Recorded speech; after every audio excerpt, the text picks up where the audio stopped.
buenas noches. Soy Liliana Rodríguez, magistrada de la Corte Superior de Justicia de la Libertad, quien les da una cordial bienvenida a un nuevo programa, El Juez te Escucha, un espacio en que cada sábado difundimos de una manera fácil, comprensible, el quehacer jurisdiccional de la Corte Superior de Justicia de la Libertad que preside el señor doctor Augusto Ruiz Díaz Farfán, ello dentro del lineamiento de acceso a la justicia a la población. Sabemos que estos últimos tiempos la población viene planteando la solución a diversos problemas, entre ellos un problema álgido que constituye la seguridad ciudadana. A ello obedece que no existe una satisfacción por parte del ciudadano ante la realización de diversos resultados, ante la posibilidad de ciudadanos que son sometidos a la justicia y el desencanto por parte de ellos, y que se suma a ellos grupos de personas, diríamos, tal vez en forma minoritaria, pero sin embargo este hecho es de parte del Estado, constituye un problema y el Poder Judicial trata de solucionarlo a través de la reforma que se viene dando en el proceso penal. El proceso penal que entró en vigencia en nuestro país el 28 de julio del 2006 y en la Corte Superior de Justicia de la Libertad implementado y en vigencia desde el 1 de abril del 2007.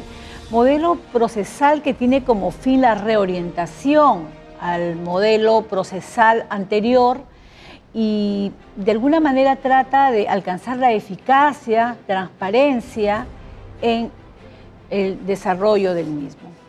Tenemos entonces este instrumento normativo que tiene como valores la seguridad ciudadana y la eficacia en el desarrollo del mismo. Vamos a analizar y dar a saber a la población cuáles son los valores que tiene este modelo procesal, así como los beneficios que constituye. Tendremos esta noche a un invitado, un magistrado de nuestra Corte Superior, presidente de la Segunda Sala Penal de Apelaciones, persona muy identificada con la reforma procesal penal. Se trata del magistrado doctor Víctor Burgos Mariños, a quien lo tendremos luego de una pausa comercial.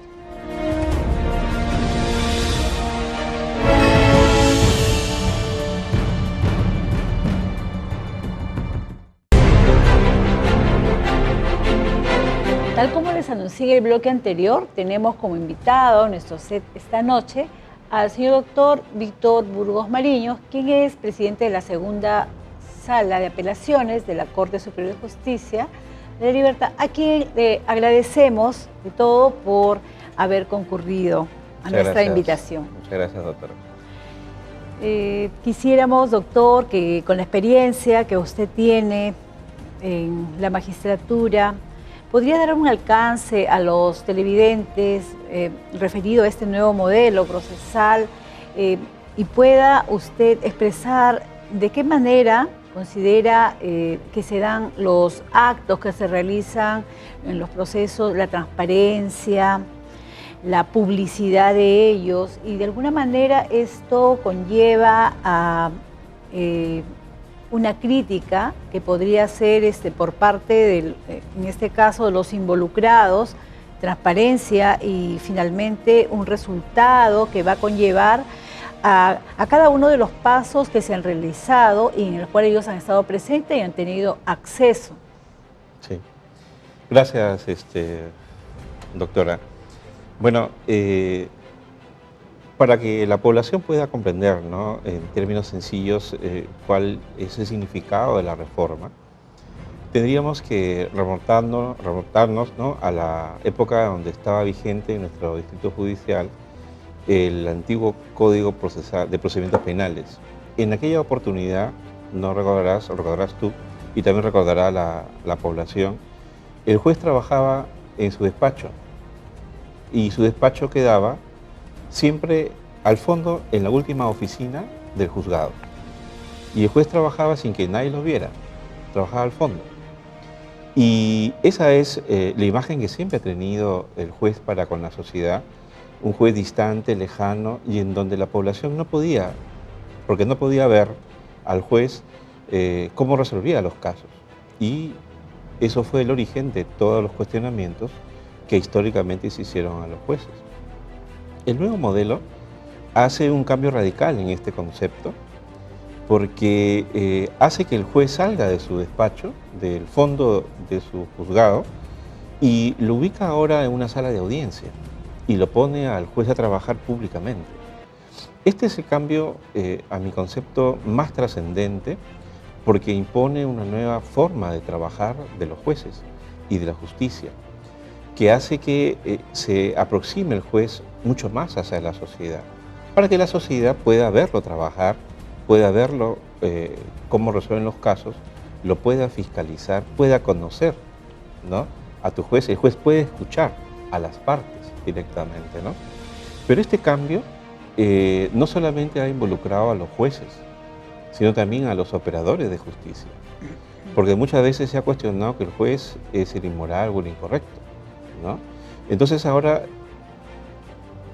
los ciudadanos que están involucrados en un proceso penal como víctimas o como imputados, ahora tienen la posibilidad de poder presenciar de manera directa cómo se realiza un juzgamiento, cómo se hace un proceso. Pueden no solamente fiscalizar al juez, sino también pueden fiscalizar al abogado que los defiende, para comprobar si el abogado les está diciendo la verdad, los está defendiendo con la verdad o les está mintiendo.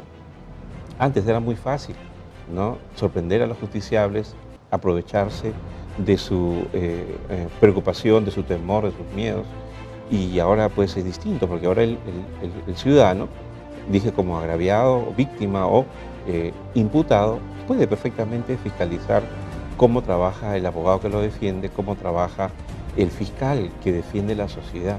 De tal manera que este modelo, desde el punto de vista del acceso a la justicia, permite sin duda una aproximación mucho más cercana del pueblo, de la sociedad, para con el sistema de justicia.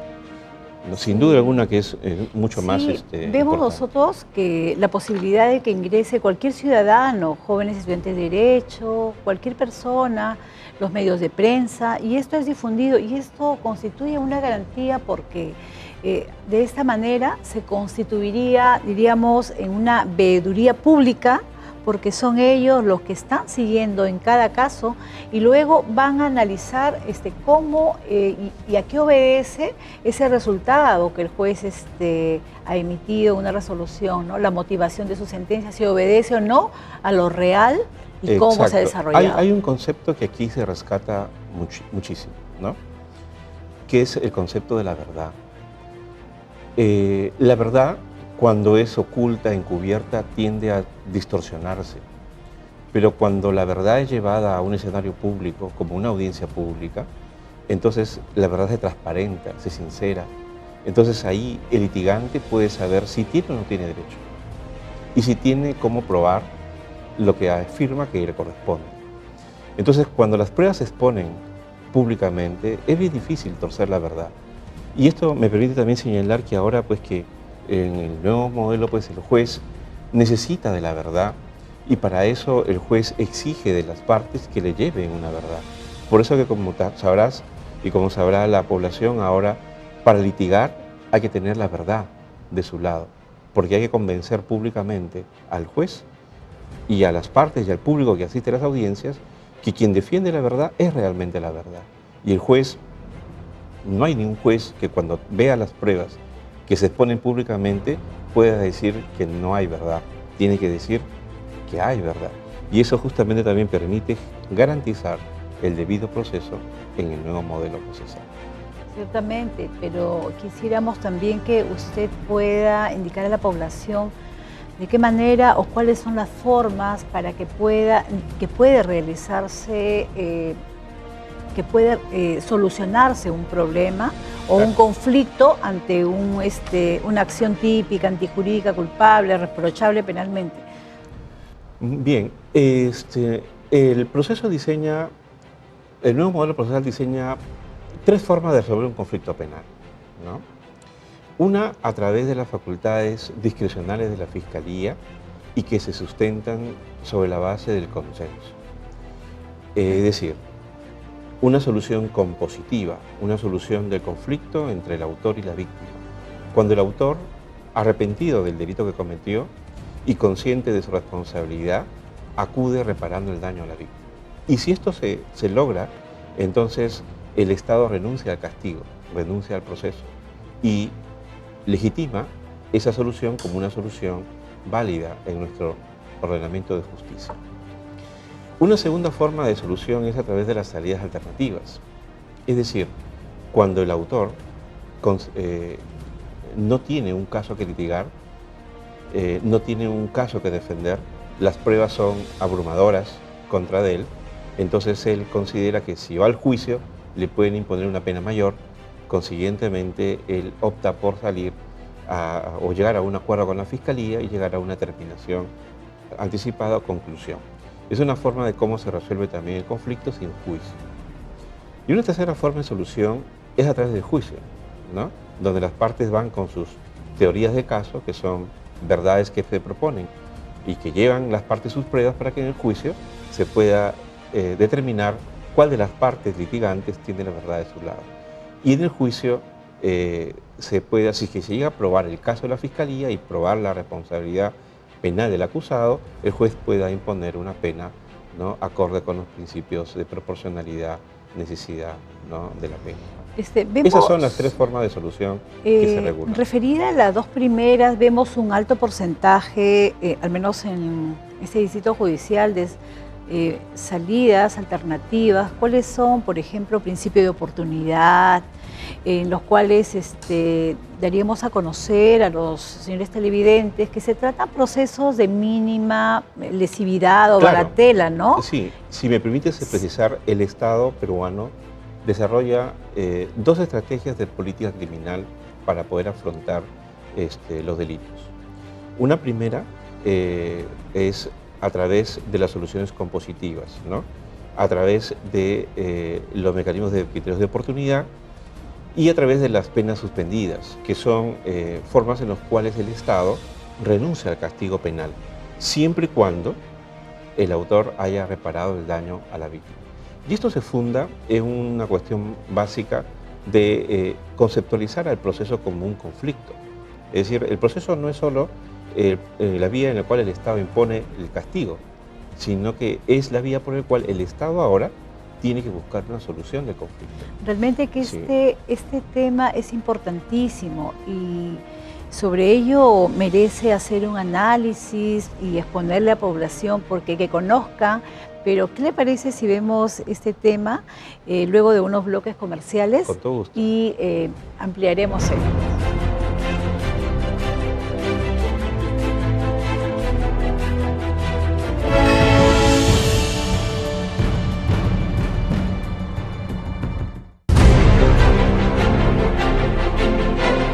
Para quienes recién nos sintonizan, nos encontramos entrevistando al señor doctor Víctor Burgos Mariños, presidente de la Segunda Sala de Apelaciones de la Corte Superior de Justicia y Libertad.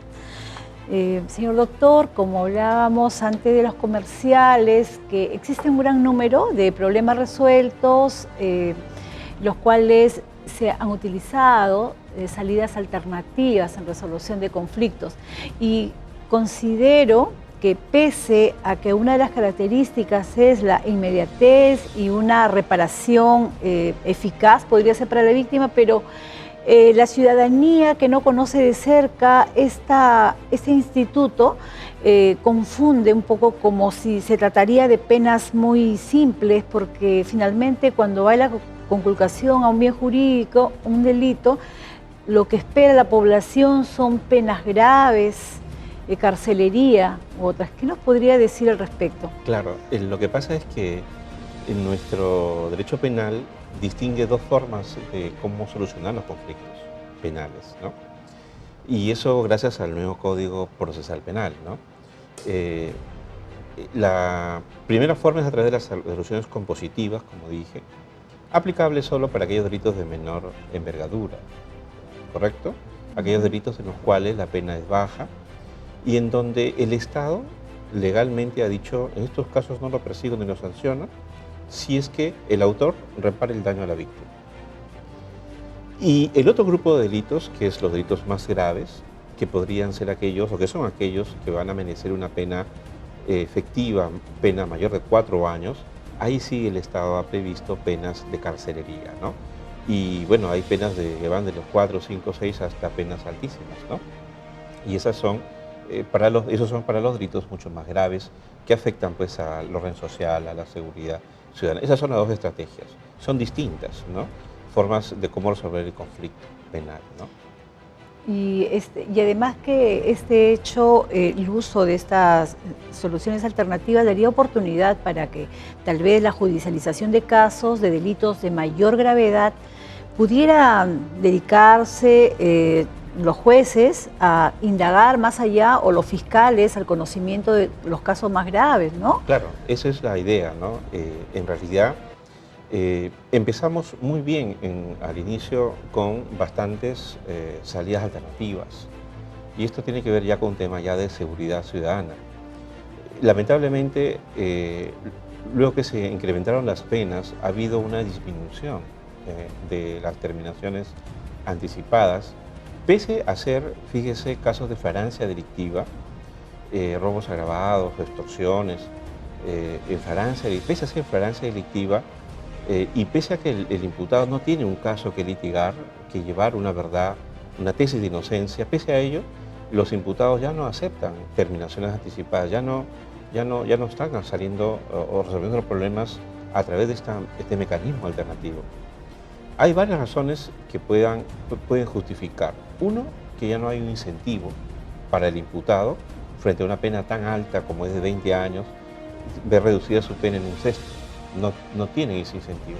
Pero lo que más grave es, según los datos que hemos encontrado en unas investigaciones que hemos venido haciendo, es que la razón central por la cual, sobre todo en los delitos de robo agravado, en flagrancia, no van a salida alternativa es porque han optado este sector de la delincuencia de ir y amenazar a los testigos y a las víctimas, e incluso a los propios policías intervinientes para que no vayan al juicio a dar su testimonio.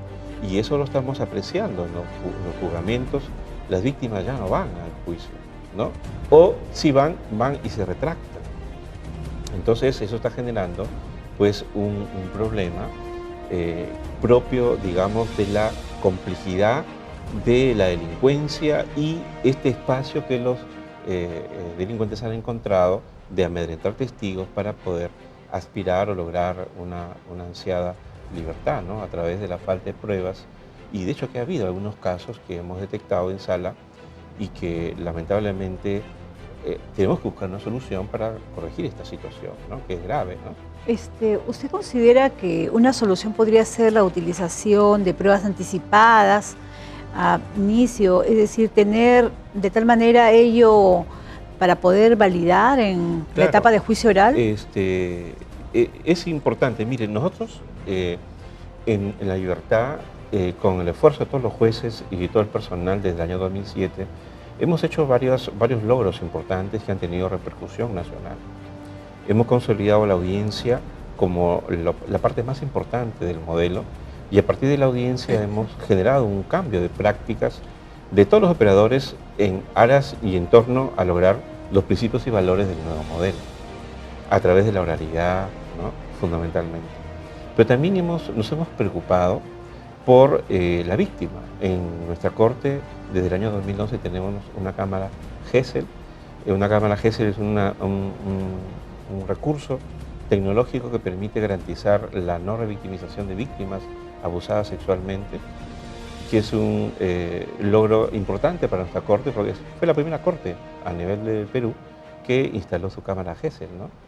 Y esto demuestra cómo el Código Procesal también se está preocupando por las víctimas.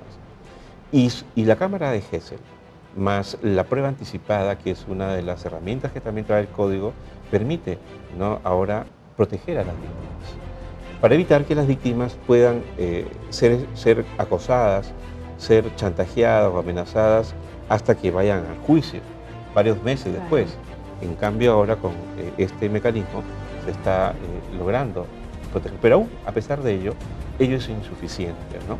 Realmente me parece que tenemos que ir hacia una solución mucho más rápida para poder resolver estos problemas de la criminalidad violenta y la destrucción de pruebas. Mire, nosotros venimos trabajando un tema conjuntamente con otros magistrados, que es la instalación del Tribunal de Francia, ¿no?, que es una suerte de hacer un proceso mucho más expeditivo para los casos de Francia. Una sentencia en 3 días, en caso de Francia. ¿Cuánto demora ahora una sentencia en Francia? Dura varios meses, o años de repente, más de un año. Y tiempo en que emplea la criminalidad para justamente atentar contra las víctimas, destruir las pruebas e incluso hacer que algunos policías no vayan a declarar y al final el juez no tenga pruebas con que condenar. Entonces eso se está generando. Y para evitar eso rápidamente necesitamos instalar, creo yo, en nuestra ciudad y a nivel de todo el país, los tribunales de Francia que operan exitosamente en otros países. Mire, hay un refrán que en Costa Rica se acuñó a partir de la instalación del Tribunal de Francia y que ha convertido a Costa Rica en la ciudad más segura, ¿no?, al menos en términos de criminalidad. Se dice, si la criminalidad no duerme, la justicia tampoco. Ahí se hacen juicios y sentencias hasta de madrugada, todo el día trabajas a través del Tribunal de Francia. Y en nuestro país sería muy fácil instalarlo. Y la forma como operaría sería bastante simple. El policía... ¿Cómo podría explicarlo? Fíjese, Sí. claro, el policía que interviene en Francia al ciudadano llevaría, bueno, luego de asegurar la evidencia, que es irrepetible, es urgente, ¿no?, las pruebas científicas, luego debe llevarlo ante el Tribunal de Francia. Y en una audiencia el juez controla la Francia. Única. Claro, una audiencia única. El juez controla la Francia si es una Francia legal, legítima, correcta, y si es así, la declara como legítima. Y automáticamente las pruebas incautadas quedan automáticamente confirmadas y legitimadas. Y en ese momento el juez consulta al fiscal si ha llegado a una solución alternativa con el imputado. Y si ha llegado, se dicta sentencia en el acto. Si eso se daría una sentencia en 24 horas. Realmente que sería un cambio gravitante. Claro, si en el caso que si no se haya logrado una solución alternativa, entonces el fiscal lleva la acusación al día siguiente al juez de juzgamiento. Y en el segundo día se inicia el juicio, ¿no?, y se da la segunda oportunidad de la conclusión anticipada. Y si se da la conclusión anticipada, se tendría una sentencia en 48 horas. Importantísimo lo que usted nos indica, señor doctor, y fundamentalmente que este es ya un modelo que se viene realizando en otros países, por ejemplo en Costa Rica, como usted nos ha expuesto, y muchos temas que son de suma importancia. Sabemos que el tiempo ha sido cortísimo y quisiéramos cederle la palabra para que usted se despida del programa, no sin antes comprometerlo en un próximo programa, para que usted pueda, doctor, exponernos y tomemos analicemos sobre la inseguridad que viene teniendo Trujillo, ¿no?, así como el clamor de los justiciables. Lo que pasa es que quería precisar que la seguridad ciudadana es un problema complejo, en realidad. Nosotros, el proceso penal se ubica en el último eslabón de la estrategia penal y se le ha recargado casi toda la responsabilidad al proceso, cuando en realidad lo que urge más en nuestro país es políticas de prevención, ¿no? Y ahí estamos fallando intensamente, ¿no?, en políticas sociales, políticas de familia, educación, políticas económicas, laborales, etcétera, ¿no? Aparte, pues, también de que el Estado no cuenta con las herramientas y la logística para poder hacer frente, ¿no?, con solvencia a la criminalidad que cada vez es más desbordante. Entonces, y en eso el proceso penal aporta fundamentalmente a la sociedad, garantizando dos cosas a la sociedad, ¿no? Rapidez y publicidad en sus juicios, ¿no? Y garantía de no impunidad. Fíjese que en el nuevo código ya no opera la prescripción de los delitos. Entonces ofrecemos a la sociedad, ¿no?, que ya no opera la prescripción y ya no puede un delito prescribir por transcurso del tiempo. Además, los procesos son bastante rápidos, ¿no? Importantísimo. Señor doctor, nuevamente para reiterarle nuestro agradecimiento y el compromiso de usted con los televidentes en un próximo programa. Y no sin antes el agradecimiento a su persona, queremos hacerle recordar, señores televidentes, que este programa, así como los anteriores que hemos tenido, usted podrán verlo a través de nuestro canal en YouTube, Corte Superior de Justicia y la Libertad, así como nuestra página web www.pjlalibertad.pe, así como nuestro Twitter, CSJLL fanpage, y donde ustedes podrán acceder y además hacernos algunas sugerencias de invitados o temas a tratar. Por hoy agradecemos una vez más a nuestro invitado, a ustedes por habernos permitido llegar a su casa, y tenemos una próxima cita el próximo sábado.